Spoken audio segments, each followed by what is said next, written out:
Mesdames et messieurs, bonsoir. Merci de la fidélité à la voix des sans-voix et bienvenue dans la dernière partie de l'édition du soir. Le plaisir de vous présenter comme tous les soirs en compagnie d'Assane Gueye. Bonsoir Assane. Bonsoir Moustapha. Dans la rubrique Vue du Net, on parlera du cas de Guy Marius Sagna. La chambre d'accusation devait se prononcer aujourd'hui sur la demande de liberté provisoire introduite par ses avocats. Il reste en prison, lui Guy Marius, mais ses co-détenus Ousmane Sarr et Fallou Galassek sont libres.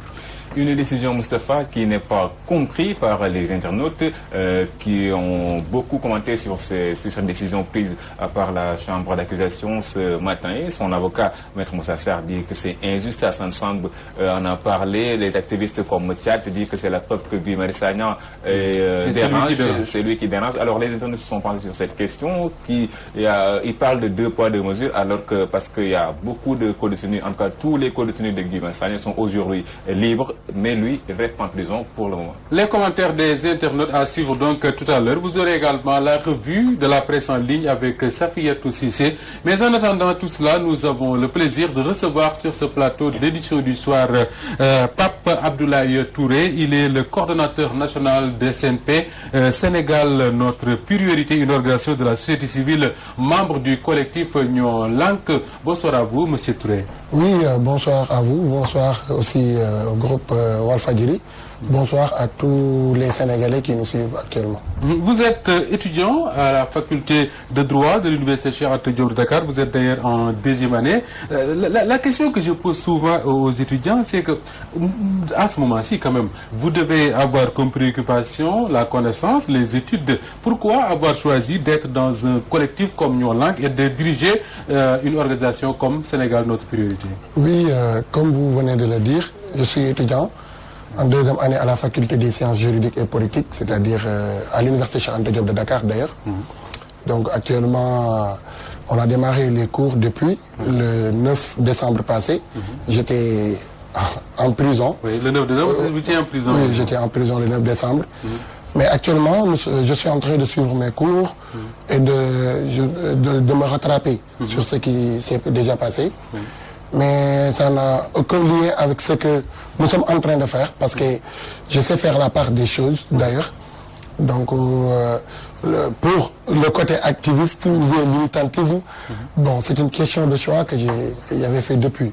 Voilà, donc actuellement... À quel moment de votre vie estudiantine vous avez décidé d'intégrer ces organisations d'activistes? Depuis la classe de 4e. Donc, depuis la classe de 4e, vous êtes déjà dans les... Oui, parce que là-bas, dans le programme, il y a la visite obligatoire de la maison des esclaves à Gorée. Oui. Donc, du coup, on m'a expliqué un peu l'histoire tragédique des Noirs avec l'esclavage. Et que, d'après mon interprétation, donc, j'ai su que, jusqu'à nos jours, il y a de l'esclavage chez nous, vu que nos ressources naturelles, la gestion de nos ressources naturelles, ça reste à désirer. Le blanc est toujours présent chez nous. D'accord. Donc en classe de 4e déjà, vous avez le virus qui vous a poursuivi jusqu'à l'université. Et à quel moment avez-vous décidé de créer votre propre organisation SNP? Donc ça ne date pas longtemps, ça ne fait même pas un an. Oui. C'était l'année passée, en mars 2019. Pourquoi l'avoir créé en mars 2019? Bon, mais avant la mars 2019, j'avais déjà créé un collectif dénommé collectif des personnes non inscrites sur le fichier électoral et de ceux qui n'ont pas récupéré leur carte. Oui. Vous étiez dans ce mouvement-là déjà? Oui, c'est moi. Vous en étiez l'initiateur? Oui, l'initiateur. C'est avec ce mouvement que je vous ai connu et depuis le combat a évolué. Oui, tout à fait, parce qu'il y avait... un problème qui se posait avant les élections. Il y avait des Sénégalais qui avaient au verso de leur carte d'électeur la mention personne non inscrite sur le fichier électoral de manière illégale. Alors qu'ils ne l'ont pas demandé. Alors qu'ils ne l'ont pas demandé. Moi aussi j'en suis un exemple patent. Donc il y avait aussi des Sénégalais qui ne pouvaient pas en aucun cas voir l'ombre de leur carte, c'est-à-dire trouver là où se trouve leur carte. D'accord. C'est eux que nous dénommons. Alors ça c'était avant la présidentielle. Après la présidentielle, comme dit Assane, ça a évolué jusqu'à Sénégal, notre priorité. Et vous décidez finalement d'intégrer le collectif Nyon Lank. Pourquoi? Parce que pourquoi justement intégrer ce collectif-là? Parce que quand même dans ce collectif on retrouve des acteurs de la société civile bien connus, on retrouve des politiques, mais les étudiants quand même à ce niveau de responsabilité. Pourquoi avoir fait ce choix? Oui, vous savez, donc on n'a pas intégré le collectif, mais on a créé le collectif. Vous faites partie des gens qui ont créé le collectif. Des organisations qui ont créé Nyolank. C'est-à-dire il y avait 6 organisations au départ, dont Sénégal notre priorité, FRAPP, Nittu Dëgg Valeurs, Gilets Rouges, FDS, Force démocratique du Sénégal, et dont je salue notre professeur Dr Babacar Diop, et le Forum social sénégalais. Ce sont ces 6 organisations, de Mignane Diouf. Ce sont ces 6 organisations qui ont mis en place le collectif le lundi 25 novembre avant nos 2 manifestations le mercredi. Comment il est né le collectif? Par des coups de fil à Hassan, à Pape, ou bien ça s'est fait quoi? Oui, on a reçu le coup de fil de notre héros national, Guy Marius Sagna. Ah oui, c'est lui qui vous a... Voilà, c'est lui l'initiateur de base. Il nous a appelés pour solliciter notre soutien et notre collaboration. Il a appelé pas mal d'autres organisations qui ont pu refuser, parce que peut-être ce n'est pas leur feuille de conduite. Mais nous, quand on dit Sénégal, notre priorité, ça veut tout dire. Et nous sommes partout, dans l'éducation, la santé, l'économie, la malgouvernance, partout. Parce que c'est le Sénégal qui est notre priorité. Alors, il vous appelle, Guy Marius, vous dites oui, parce que vous pensez que l'augmentation du prix de l'électricité ne peut pas se justifier. C'est injuste pour vous? Oui, c'est une décision impopulaire, injuste et sans fondement. Parce que vu que l'État du Sénégal a voulu augmenter, et il l'a fait d'ailleurs, à valeur de 10% du coût de l'électricité, de manière illégale. Pourquoi illégale? Parce que pour un gap de 12 milliards 191 millions, la Sénélec décide d'augmenter le coût. Non seulement c'est illégal, mais c'est illégal aussi, et c'est ce qu'on appelle d'ailleurs le vol en réunion du gouvernement, parce que le coût s'est déjà augmenté avant même de rentrer en vigueur le 1er décembre, parce que les factures du mois d'octobre et de novembre, les Sénégalais ont remarqué que ce qu'ils payaient avant est doublé entre-temps. D'accord. Alors, le mouvement est né, Nyolank est né, le collectif, et le 29 décembre, les Sénégalais découvrent, le 29 novembre, je veux dire, les Sénégalais découvrent une dizaine, voire plus, de jeunes Sénégalais qui voulaient marcher sur le palais de la République. Et pourtant, on l'avait annoncé le mercredi 27 novembre. Oui, mais c'est interdit quand même. Lors de notre manifestation à la place de l'Obélisque, on avait donné rendez-vous à tous les activistes, rendez-vous à tous les patriotes, à tous les Sénégalais également, de nous rejoindre. Parce que d'ici, on avait donné un délai de 48 heures au président de la République. Pour lui dire que si vous ne revenez pas... Sauf qu'on ne donne pas d'ultimatum à un président. Non, c'est-à-dire, c'était juste un moyen de lui faire savoir que nous montrons notre indignation face à cette augmentation et face à cette hausse qu'on juge illégale. Parce qu'il y a combien de rapports, de corps de contrôle qui épinglent des personnes du gouvernement, de la mouvance présidentielle, qui ont détourné des milliers de milliards, et que ces milliers de milliards pouvaient régler cette question de l'électricité. Et même d'autres questions, la santé, l'éducation et l'enseignement supérieur, entre autres. Mais aussi c'est illégal si l'ex-directeur de la Sénélec, Mokhtar Cissé, le nouveau ministre du pétrole et de l'énergie, l'année passée, il disait que la Sénélec est dans une très bonne situation. Donc la Sénélec a même fait des bénéfices de 30 milliards, je pense. Donc, et aujourd'hui, cette année, vouloir nous dire que, voilà, il y a un gap, alors qu'il nous avait dit... Parce que l'État ne veut plus verser ça sur... Et que Macky Sall, même lui, lors des campagnes électorales, il avait promis au peuple sénégalais que la coût du prix de l'électricité va diminuer. Et qu'aujourd'hui, on voit tout à fait le contraire. Alors, vous avez marché malgré l'interdiction préfectorale. Vous vous êtes donc retrouvé au Niouf. Comment s'est passé? Dans quelles circonstances vous avez été arrêté? Bon, je pense que je ne suis ni le premier ni le dernier à déplorer cela. Donc, le milieu carcéral...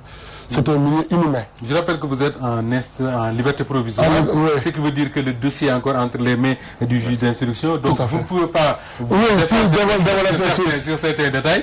Mais ce que Assel Gueye vous peut-être entendre, c'est le séjour d'abord au commissariat central. Ça se passe comment? Vous arrivez au commissariat, les policiers vous traitent bien puisque vous n'avez pratiquement pas volé ni agressé, ou bien comment ça s'est passé? Bon, il n'y a pas un bon traitement au commissariat central, en tout cas. vu que là où on passait la nuit, donc c'est du n'importe quoi là-bas. Tu vois des rats sortis de nulle part. Donc, je ne sais pas. Et il y a un odeur... Qui vient vous tenir compagnie. Ouais, qui vient vous tenir compagnie pendant la nuit. Au cœur de Dakar. Au cœur de Dakar. Et le commissariat central. Oui. La police centrale, c'est-à-dire. Donc, si la police centrale se trouve dans une telle situation, donc, imaginez... que là-bas, il y a des toilettes qui puent, et parce que ça, je l'ai lu dans la presse, ça m'a d'ailleurs un peu choqué. Est-ce que c'est exactement cela? Mais c'est malheureusement, c'est la triste réalité. Oui. Les conditions là-bas restent à désirer. C'est déplorable. Donc, l'odeur qui s'y trouve, les conditions, on dormait par terre, malgré... cette fraîcheur, il y avait ni de couverture, il y avait ni de quoi s'allonger. Voilà, c'était vraiment dommage. Vous faites 6 jours là-bas. Pendant ces 6 jours-là, il y a des déplacements à la cave du tribunal, ensuite des retours de parquet. Ça a dû vous éprouver quand même tout cela. Oui, bon, et c'était catastrophique pour nous parce que je tenais aussi à rappeler que on n'a jamais, je ne sais pas comment on le dit, ramasse, comme on le dit en Wolof, nous sommes le ramassement. Donc, donc ça n'avait jamais été dans les locaux de la police. Donc cette personne ne connaît jamais un garde à vue. C'était nouveau pour vous. Oui, c'était nouveau pour nous. Mais quand on partait au tribunal, donc la mesure de sécurité que l'État prenait, donc pour nous intimider, et malheureusement pour eux et heureusement pour nous, ils ne parviendront jamais. Ils ne parviendront jamais à vous encadrer pour vous amener au tribunal comme si c'était... Avec des hommes de tenue armés jusqu'aux dents, avec des voitures blindées. Mais au premier, j'avais peur. À la première vue, j'avais peur, mais après je me suis dit, mais attends, un autre moment qui est souvent très craint par des gens comme vous et nous qui n'ont jamais été peut-être au commissariat ni en garde à vue devant le juge, c'est ce moment-là où le juge vous signifie que vous êtes placé sous mandat de dépôt. Quand il vous le dit, qu'est-ce qui se passe dans votre tête? J'étais sidéré. Franchement... Vous avez peur d'aller en prison? Non, c'est-à-dire qu'on n'avait pas peur parce qu'on savait ce qui nous attendait et que c'était un combat de principe, un combat de conviction. Et on s'y mettait en toute responsabilité et avec un engagement ferme et une détermination ferme aussi. Donc on s'y attendait en quelque sorte. Mais... c'était vraiment dommage pour nous de voir une telle décision venant de juges d'instruction, alors qu'auparavant, il n'y a même pas 2 ans de cela, il y avait des membres ou bien des jeunes de l'APR qui faisaient le même acte et devant même les grilles du palais. Voilà, donc il n'y avait pas d'arrestation. Quand le juge d'instruction vous dit que vous êtes placé sous mandat de dépôt, qu'est-ce que vos avocats vous disent? Ils vous rassurent que tout va bien se passer ou bien? Oui, c'est comme ça pour la morale et tout. Mais de toute façon, on s'y attendait et qu'on avait même rencontré notre avocat avant même de voir le juge d'instruction. Et même Guy Marissagna et Dr Babacar Diop, les 6 jours qu'on a passé au commissariat, ils nous ont rassurés, voilà, avec la morale et tout. Ce sont des dignes fils et des personnes vraiment intègres. Alors vous avez fait 23 jours en prison, mais avant ça, vous avez vécu des calvaires, vous l'avez dit, entre le palais de la République d'abord et le commissariat central. Vous avez même perdu vos effets personnels, vous l'avez dit tout à l'heure. Au commissariat central, vous avez vécu 5 jours d'enfer. Comment vous avez donc vécu les 23 jours en prison? Bon, c'était catastrophique pour moi. C'était catastrophique vu que la manière dont on m'avait interpellé par la police, c'est une manière vraiment déplorable. Voilà, on m'avait même blessé ici au niveau de mes 2 doigts. Donc une fois dans le véhicule de la police, dans la voiture, j'étais seul dans la voiture. Et ils m'ont déshabillé à l'intérieur de la voiture. Alors que c'est irresponsable de leur part. Parce que pour récupérer les affaires personnelles de quelqu'un qui est déjà interpellé par la police, donc, voilà, et il faut d'abord attendre jusqu'au commissariat. Donc c'est comme ça que jusque-là, j'ai perdu mon portefeuille avec une somme d'argent de 13 000 francs, un compte bancaire de 85 000 francs là-dedans, avec mes 2 pièces d'identité, c'est-à-dire ma carte. Donc ils vous ont pris votre capital et interdit. Et même mon téléphone, ils l'avaient récupéré, mais peut-être j'ai eu la chance de garder mon téléphone. Malgré tout cela, Hassan le dit, vous faites 23 jours en prison, vous bénéficiez d'une liberté provisoire, peut-être le temps d'aller voir votre famille qui est où? À Kermassar. À Kermassar. Alors ensuite, samedi dernier, d'autres jeunes sont interpellés, on regarde la liste, on retrouve le même Pape Abdoulaye Touré. Comment est-ce qu'on peut faire ça? Comment est-ce qu'on peut passer 23 jours aussi compliqués en prison et s'aventurer à retourner pratiquement en prison pour avoir distribué des flyers? Bon, tout d'abord, je tenais à dire que on ne joue pas. Il y a beaucoup qui pensent que vous êtes dans un jeu. Voilà, nous ne sommes pas dans un jeu. On ne joue pas et nous sommes très sérieux sur ce que nous faisons. Vous êtes conscient des dangers? Nous sommes conscients, il y a des risques parce que notre vie est en danger. Vous pouvez vous attendre à ce que je quitte votre groupe pour rejoindre l'université et au cours de route, on m'agresse en me disant... Vous avez passé la nuit à l'université? Ah, bien sûr. Comme ça, je ne prendrai pas la chambre, mais bon. Non, mais ils savent tout de moi, en tout cas. Donc, mais de toute façon... Malgré toute cette peur, malgré tout cela, malgré la conscience que vous avez sur les menaces, sur les risques, en tout cas, vous retournez avec vos camarades Tchad, Alioune Sané, Foumala, tout le reste, sur le terrain pour distribuer des flyers. Et vous passez encore 48 heures en garde à vue. Oui, donc, ce qui veut dire que... Donc, d'abord, il n'y a pas de peur. Moi, je n'ai pas peur. Si j'avais peur, j'aurais dû abandonner le combat depuis. Mais c'était un combat de conviction. Et on doit le mener dignement et loyalement. Moi, j'avais prêté serment devant ce drapeau national en disant que ma vie, je l'ai consacrée à mon peuple et je vais lutter. Je vais me donner corps et âme pour la libération de mon peuple, pour lutter contre la malgouvernance, pour lutter contre l'injustice sociale, la pauvreté, entre autres. Il y a beaucoup de mœurs dans notre société et il y a beaucoup de difficultés dans notre société. Donc c'était un serment, mais encore une fois, c'était aussi une manière de montrer aux gens, de montrer à ce régime que nous ne sommes pas des peureux quand même. Donc nous sommes là, nous sommes jeunes certes, mais nous sommes très conscients de ce qui nous attend. Nous sommes très conscients de ce qui nous attend. Ce que vous allez, c'est d'étudier, avoir des diplômes pour vous insérer. Qu'est-ce qui a fait le déclic? Qu'est-ce qui a poussé Pape Abdoulaye Touré à descendre sur le terrain pour se battre? Nous sommes toujours dans cette lancée.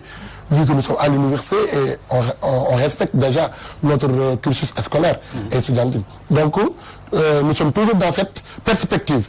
Voilà, donc d'ailleurs j'ai commencé mes études et voilà. Mais je sais faire la part des choses. Le côté patriotisme, le côté républicain, activiste peut-être, et le côté de mes études. Je sais faire la part des choses, mais en tout cas, c'est notre avenir qui est en jeu. Si vous venez à l'université, vous verrez des maîtrisards, des étudiants qui ont eu leur maîtrise, et même des doctorants, mais qui ne parviennent pas à trouver un emploi.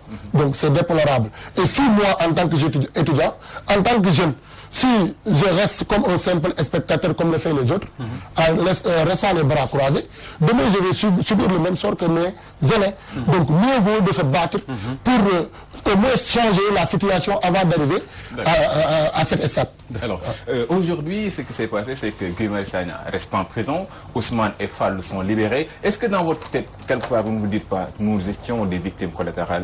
Ils voulaient Guy Marius Sagna, mais ils essayent d'y mettre les formes. Mais c'est clair, ce n'est plus à montrer que Guy Marius Sagna, il dérange vraiment. Et malheureusement pour lui. Donc, parce que j'ai passé avec lui plus de 6 jours au commissariat central et que, quoi qu'on puisse dire, c'est un homme intègre. Quoi qu'on puisse dire, il a des convictions à défendre. S'il voulait être un milliardaire, il l'est depuis. On a proposé beaucoup de choses, mais il a décliné, il a refusé. Parce que c'est un homme qui croit à son peuple. Et quand je le vois, je vois un autre Thomas Sankara devant nous. C'est pas pour lui jeter des fleurs, mais moi je suis un homme honnête. Donc quand je dis quelque chose, donc voilà, c'est parce que je le dis en toute sincérité. Donc lui et Dr Babacar Diop d'ailleurs, c'est des hommes que j'estime beaucoup, qui sont maintenant des références pour moi, comme Thomas Sankara et Mamadou Dia et même Sidi Lamine Niasse, comme d'autres aussi. Alors Pape Abdoulaye Touré, vous l'avez dit tout à l'heure, vous ne jouez pas, la police aussi ne joue pas, et demain vous décidez de descendre encore dans la rue pour l'opération Fly Step. Oui, mais depuis quand descendre sur le terrain, distribuer des flyers pour conscientiser et sensibiliser des Sénégalais est devenu une infraction? Est-ce que vous l'avez vu quelque part sur le code pénal, dans le code pénal? Donc ça n'existe pas. Mais vous êtes étudiant en droit, donc vous êtes clairement conscient. Ça n'existe pas. C'est-à-dire que nous sommes en face d'un régime vraiment qui joue avec la liberté des gens. Et c'est vraiment grave. C'est une chose déplorable. c'est une chose vraiment déplorable. Parce que récemment, on a vu des jeunes de l'APR distribuer des flyers. Chaque jour, vous verrez dans les rues des gens qui distribuent des flyers pour des universités publiques ou bien pour d'autres publications. Mais depuis quand distribuer des flyers est devenu une infraction? Mais c'est une infraction pour le collectif Ñoo Lank, parce qu'en réalité, le collectif Ñoo Lank dérange. Pourquoi il dérange?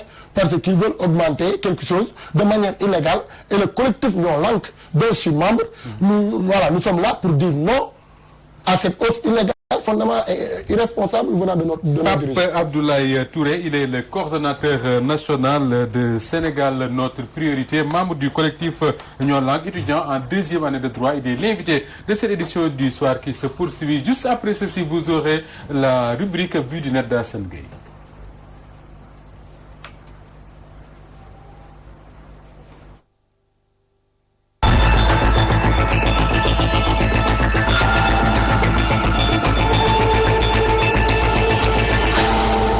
On va rester sur le même thème, Hassan, en parlant de cette décision de la Chambre qui libère Ousmane Sarr et Fallou Gallas Seck, je crois que c'est bien cela, mais qui maintient Guy Marius Sagna en prison. Et ça suscite beaucoup de commentaires dans les réseaux sociaux aujourd'hui. La décision n'est pas comprise, Moustapha, par les internautes à la suite des avocats et des autres activistes camarades de Guy Marius Sagna, qui va devoir donc rester en prison pour le moment. Après la libération de ses camarades, au début, Pape Abdoulaye Touré faisait partie de ceux qui ont été arrêtés. Au début, il fait partie de la première vague qui ont été libérés. Aujourd'hui, une autre vague a été libérée, mais Guy Marius Sagna reste en prison, ce que beaucoup d'internautes... Ce qui veut dire à Tchad d'ailleurs, à Oumar Touré Tchad, que ceci montre que les masques commencent à tomber et que tout ce qu'il voulait, c'est avoir Guy Marius Sagna. Effectivement, donc pour lui, c'est Guy Marius Sagna qui dérange et il voulait l'avoir. Donc nous y allons avec Amadou Tidjane Si, qui commente en premier et qui écrit « L'affaire Guy Marius Sagna me rend triste.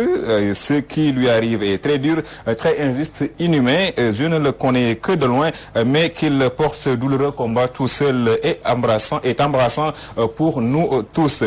Qu'il a aussi commenté et il écrit que c'est vrai, Macky Sall n'aime pas les critiques, il est orgueilleux, vanité, prétentieux. Il se croit trop supérieur et trop important alors qu'il est là que pour nos besoins. Je rappelle solennellement, Monsieur le Président, l'élu national, que le peuple sénégalais en a marre de certains agissements. Poursuivons avec cet internaute qui commente sous couvert de l'anonymat ou bien qui se surnomme Dreuz. Il dit s'ils sont tous poursuivis pour les mêmes causes, pourquoi libérer tous les autres et maintenir Guy Marius Sagna en prison? C'est une honte pour le Sénégal. Le premier groupe avait été libéré sous la pression de l'université et aujourd'hui Guy Marius Sagna est maintenu en prison tout simplement parce que c'est Macky Sall qui a été hué à Londres. Un autre qui poursuit sous couvert de l'anonymat en disant que Macky Sall est un dictateur. Mais atte yàlla moo gën atte bu nit. Faut pas défier la justice. Aucune justice au monde ne cède au chantage. Que ça soit ces brebis qui vont donc se taire parce que ils ne peuvent pas intimider ceux qui dirigent ni ceux qui jugent. Jules-Éric Fodé a aussi commenté. C'est le rôle des propagandistes de dissimuler les dessins réels sous les déguisements les plus nobles et c'est le rôle des citoyens libres de scruter les actes pour dépouiller les mensonges de leur accoutrement. Il cite la Amine Malouf dans le dérèglement du monde. Et si la paire s'entête, Guy Marius Sagna sera le souffle-douleur qui l'évincera tôt ou tard, car Macron a demandé à nos présidents de faire taire les voix qui sont contre la manière dont les États faillis gèrent nos relations avec la France. Et nos présidents disent oui à cette injonction. Il nous faut davantage nous mobiliser pour exiger la libération de Guy Marius Sagna. Grand merci à vous, Hassane Gueye, Pape Abdoulaye Touré, merci à vous. Oui, merci. Et je tenais aussi à remercier mes frères et camarades, mes frères et sœurs étudiants qui se trouvent à l'université. Ils se sont décarcassés pour ma libération, pour exiger ma libération. L'université a mis la pression. Oui, l'université a mis, mais malheureusement pour Guy, il n'est pas un agent universitaire. Donc l'université a mis la pression, alors que la loi est la loi. Ce qu'on nous apprend en première année, la loi, elle est générale et impersonnelle. Il n'y a pas de loi pour Macky Sall et de loi pour Pape Abdoulaye Touré. La loi, s'il interdit quelque chose, il l'interdit pour tout le monde. Mais la loi, s'il autorise quelque chose, il l'autorise pour tout le monde. Et c'est la Constitution qui nous donne cette possibilité de marcher. C'est-à-dire, je rends aussi un vibrant hommage à tous mes amis, Cameroun 2, Kermassar, ma mère, et voilà, Maman Ndiaye aussi, ma mère amie. En tout cas, donc, ça a je été salue tout le monde. un grand plaisir de vous recevoir sur ce plateau de l'édition du soir. Merci à toute l'équipe technique qui nous a accompagnés, notamment l'excellent Amdi Sidibé. Mesdames et messieurs, merci de la fidélité au programme de la Voix des Sans-Voix Walf TV. On se quitte avec la revue de la presse en ligne qui porte la signature de Safiatou Cissé.